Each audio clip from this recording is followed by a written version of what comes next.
Hey everybody, Midge Zero here.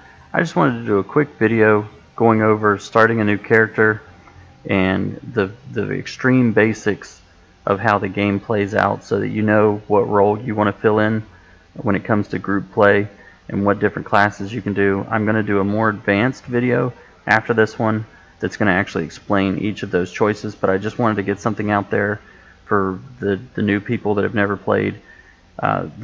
Just to go over some of the differences and similarities from this MMO from other ones, and that's just what I wanted to get through in this video. If you're any kind of veteran or you've been playing this for a while, then this video is not going to have anything new for you. So I'm just going to jump right in and make it a new character and just going over the basics. And like I said, I'll do an advanced version after this. When you start a new character, you're going to come to this screen. It's going to be your origin.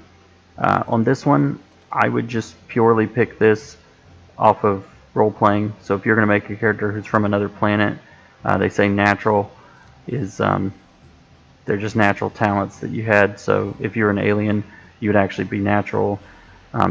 Technology would be someone like Iron Man or whatever. But all of these are just, for the most part, they're just flavor choices. There are some enhancements that you can only use if you are a certain origin, but those are not even used that much, and all the best ones are not restricted. So again, I would just pick whatever you think fits your character. So I'm just going to make a mutant here, and I'll go to next. And then I just wanted to give a breakdown of how the game plays out. Now, in most games, you have kind of what they call the holy trinity of classes. You have a tank who goes out there, and his job is to take all the hits. He taunts the enemies and makes them attack him. You know, he's very defensive. He's got blocking and shields and dodging and all that good stuff. And then there's usually a healer or a support character that keeps him alive. And then the rest of the group is just damage dealers, and their job is to kill all the enemies. And this game does have that. That is an option you could go with. It isn't necessary. And all of the things that I want to talk about, I also want to kind of do a disclaimer. This is basically level 1 to level 49, because at level 50 and with some of the things you can unlock earlier than that, they're very good at flipping the game on its head. So you could actually have a scrapper that could tank, or you could have a blaster who could take a lot of hits. You know, you could have, I mean, there's just a lot of incarnate powers and things that change the game. But I'm just going to talk about, you know, this is how the game was back in the day. This is the basic setup, and you can start messing around with the advanced stuff later. But you don't have to have a tank. It's all about mitigating the damage. So if you have a guy who can take the attacks, they all hit him, and you know he's taking half damage and he has a higher chance to dodge. So he's basically mitigating all that incoming damage by just taking it himself. And as long as he has the ability to heal himself, or somebody can heal him, you know, he's protecting the team while everybody else kills the enemies. You can also go into the crowd control classes, and this is another way you can mitigate damage. Is you can have a controller actually stun the enemies, or make them sleep, or disorient them. There's all kinds of different abilities that they have. Controllers and dominators both have basically a control tree, and it keeps the enemies from doing damage. So as a controller, you're not going to go in there and try to take the hits, but from the back line you can actually shut the enemies down to the point where they're not even doing damage. And they can even get abilities strong enough that they can stun bosses, and even some of the arch villains later, they can stun them part of the time. And that's another way that you can mitigate all that damage, which is very helpful. You can also pick a support class, and while you would think, okay, well, we need a tank and a healer, defenders don't always defend by healing. That's not how the game works. So you can pick force fields, or you can pick Sonic, and you can actually put shields on people that can make regular people who aren't tanks basically tanks. You can buff them up so strong that they're not going to take hardly any damage, and then from there, you know, they're kind of on their own. But you don't necessarily have to have a tank. So if you had a force field defender, you know, you could cut them out of the loop if you felt like it. But that only works for certain things. I mean, if you start really cranking up the difficulty, you will probably want that, want a tank or something like that. But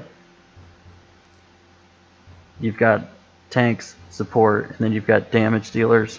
And now almost every class in this game does damage. So for me to sit here and say this class does more damage than the other one, it'd be kind of tough to rate them.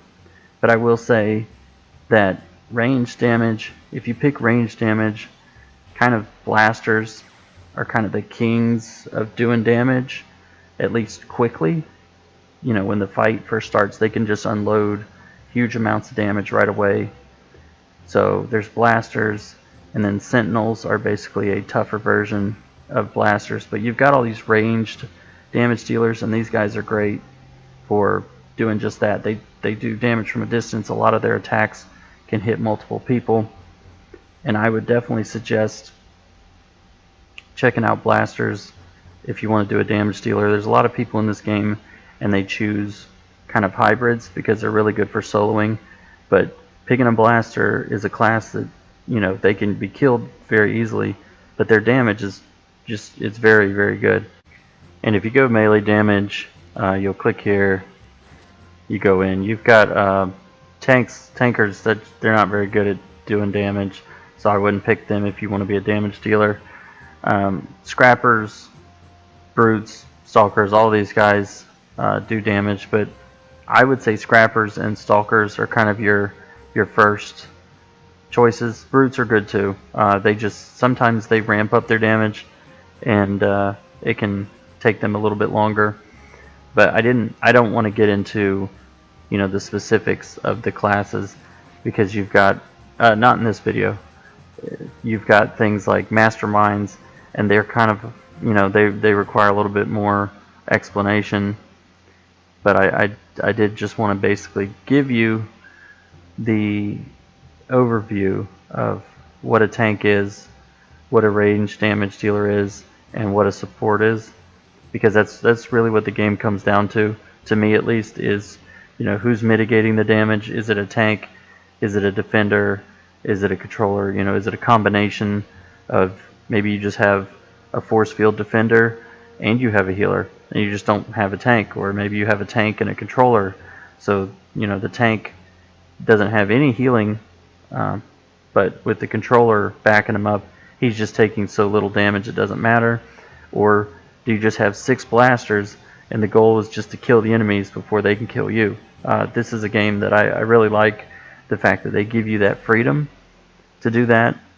So when you're picking a role, I would always pick for group play, pick a character for the group if you're going to play in groups. If you want to join groups and you want to make a character for solo, you can do that. I mean, there's nothing wrong with that, but you might start to notice that it's kind of a trend. Characters will join and they won't do a lot of damage, and they won't be super defensive because they're right in the middle, because they want to be able to do things on their own, but then they just get overshadowed by a blaster who has 0 defenses because he just doesn't care. Like, he expects the team to keep him alive so he can do the damage. And, you know, sometimes you'll see a tank who's hitting for like single digits because it doesn't matter how hard he's hitting as long as he's defensive. So I mean, those are good players to run into in groups, and then as you get higher level, you know, they start to fill in those gaps, and the tanks, their attacks will get better, and a blaster will get a little stronger. But those are just some of the basics I wanted to give you for the breakdown of the game, and you will have to apologize. I'll have to apologize because I made a mistake, and I'm going to have to add a cut in here. And also, if I've said class in this game, they're called archetypes. But, you know, I'm an old MMO veteran, so you'll have to forgive me if I keep calling everything a class. And you'll have to look out for my next video where I'm going to actually go into and just give you a rough explanation of the classes and all the different powers that you can choose. But thanks, and I'll see you next time.